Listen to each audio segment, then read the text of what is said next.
Hello and welcome guys, আমার নাম Tom Ghosh, তোমরা দেখছো স্মার্ট স্টাডি। সো আজকে এই ভিডিওটা সমস্ত ম্যাকআউটের স্টুডেন্টদের জন্য কিন্তু ইম্পর্টেন্ট হতে চলেছে। আজকে আমি তোমাদের সাথে কথা বলবো এসএসসি এক্সাম নিয়ে, ঠিক আছে? তো ফার্স্টই যে কোশ্চেনটা আছে যে এসএসসি এক্সাম কারা দিতে পারবে, এলিজিবল কারা, ঠিক আছে? দ্বিতীয়, এর এটাকে ফর্মটা ফিল আপ করতে গেলে ফিস কত লাগে, 2 নম্বর। 3 নম্বর, এসএসসি এক্সাম কবে হবে। 4 নম্বর, পিপিআর এবং এসএসসি দুটোই কি একসাথে অ্যাপ্লাই করতে পারবো নাকি যে কোনো একটা। এবং লাস্ট অ্যান্ড ফাইনাল, যে এসএসসি এক্সাম দিলে কি ব্যাকলগ ট্যাগ পড়ে যায়, এটা কিন্তু খুবই ইম্পর্টেন্ট। ওকে, তো চলো ভিডিওটা শুরু করার আগে আমার চ্যানেলে যদি নতুন থাকো, চ্যানেলটাকে সাবস্ক্রাইব করে বেল আইকনটা দাবিয়ে দাও, কারণ ম্যাকআউট রিলেটেড প্রতিটা আপডেট কিন্তু তোমরা এই স্মার্ট সিটি চ্যানেল থেকে পেয়ে যাবে। তো চলো ভিডিওটা শুরু করা যাক। ফার্স্ট কোশ্চেন কি ছিল, যে এসএসসি এক্সাম কারা দিতে পারবে। তো প্রথমে বলে দিতে চাই যে এসএসসি এক্সাম কিন্তু শুধুমাত্র 4th ইয়ারের স্টুডেন্ট, অর্থাৎ লাস্ট ইয়ারের স্টুডেন্টের যে দুটো সেমিস্টার থাকবে 7, 8, ঠিক আছে, তারা দিতে পারবে। এবং তুমি যদি পিজি থেকে থাকো তাদের কিন্তু 3rd এবং 4th সেমিস্টারের স্টুডেন্টরা দিতে পারবে। কারণ হচ্ছে এই এক্সামটা শুধুমাত্র লাস্ট ইয়ারের জন্য। ওকে, আমি শর্টকাটের মধ্যে বললাম, লং ভাবে বলার লং করতে চাই না, তাই ভিডিওটাতে আমি লং ভাবে বলতে চাইলাম না। শুধুমাত্র লাস্ট সেমিস্টারের স্টুডেন্টরাই কিন্তু এটাকে দিতে পারবে। ওকে, দ্বিতীয় হচ্ছে ফিস কত। ফিস কিন্তু একটা সেমিস্টারের জন্য 1000 টাকা, অর্থাৎ তুমি যদি 7 সেম এবং 8 সেম দুটোতেই সাপ্লি থেকে থাকে তাহলে কিন্তু তোমার 2000 টাকা, ঠিক আছে? এবং প্রতিটা সেমিস্টার অনুযায়ী একটা করে। লাস্ট ইয়ারের স্টুডেন্টরা শুধুমাত্র কিন্তু এই এক্সামটা দিতে পারবে, বারবার বলছি। ওকে, বেশ। এক্সাম কবে থেকে শুরু হতে পারে?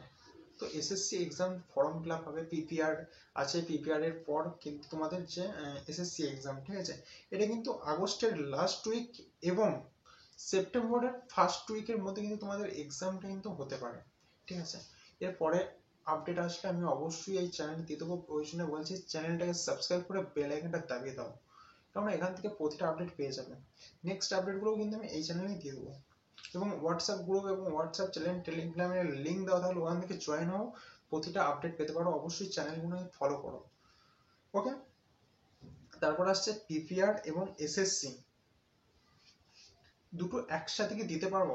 দেখো, এটা কিন্তু আগের বছর মানে আগের ইভেন্ট সেমিস্টারের কথা বলছি। আগের বছর থেকে একটা নোটিশ অনুযায়ী ম্যাকআউট থেকে এটা কিন্তু করা হয়েছে যে তুমি পিপিআর এবং এসএসসি দুটোই কিন্তু একসাথে করতে পারো, ঠিক আছে? কিন্তু তার আগের বছরের কিন্তু 2023-এ বলো বা ওরকম যেগুলো আছে আগের বছর ছাড়া, তার আগের বছর, তখন কিন্তু হয় পিপিআর দিতে পারবে না হলে এসএসসি এক্সাম, যে কোনো দুটোর মধ্যে একটা দিতে পারতো। কিন্তু আগের বছর থেকে নিয়মটা চেঞ্জ হয়ে কিন্তু দুটোই একসাথে দেওয়া যাচ্ছে। এবার মেন কোশ্চেনটা আসছে, আমি হয়তো পিপিআর এ দিলাম, ঠিক আছে, পিপিআর এর টাইমে এসএসসি ফর্ম ফিল আপের ব্যাপারটা যেটা আছে, ঠিক আছে, পিপিআর এর রেজাল্ট আউট হয়নি, এদিকে SSC form fill up start. তো সেক্ষেত্রে কি তোমার ফর্ম ফিল আপটা করা উচিত? অবশ্যই উচিত। পিপিআর এ কিন্তু তুমি জানো না যে ফর্মটা আদৌ কি ফিল আপ, পিপিআর এ কিন্তু তোমার যে সাবজেক্টসটা ক্লিয়ার যদি না হয়, তারপরে কিন্তু এসএসসির যে এক্সামটা সেটা দিয়ে কিন্তু তুমি ক্লিয়ার করতে পারবে। হ্যাঁ, এখানে তোমার হয়তো যদি এসএসসি পিপিআর এ যদি তোমার সাপ্লিটা ক্লিয়ার হয়ে যায় তো খুবই ভালো।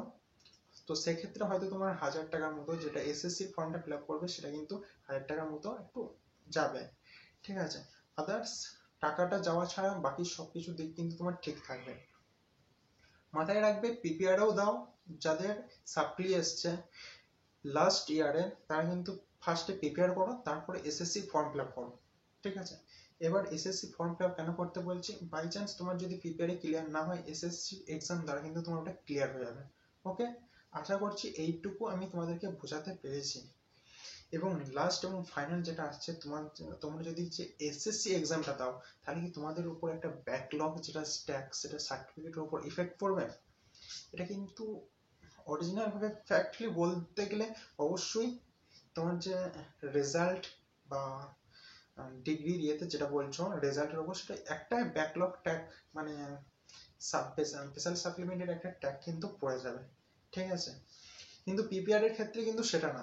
পিপিআর এ দিয়ে যদি তোমার রেজাল্ট সাপ্লি ক্লিয়ার হয়ে যায়, সেক্ষেত্রে কিন্তু ম্যাকআউটে বা যে তোমার রেজাল্ট দেখবে সে বুঝতে পারবে হয়তো কপি চেকিং এ ভুল হয়েছিল, রিভিউতে তোমার সেটা পাস হয়ে গেছে।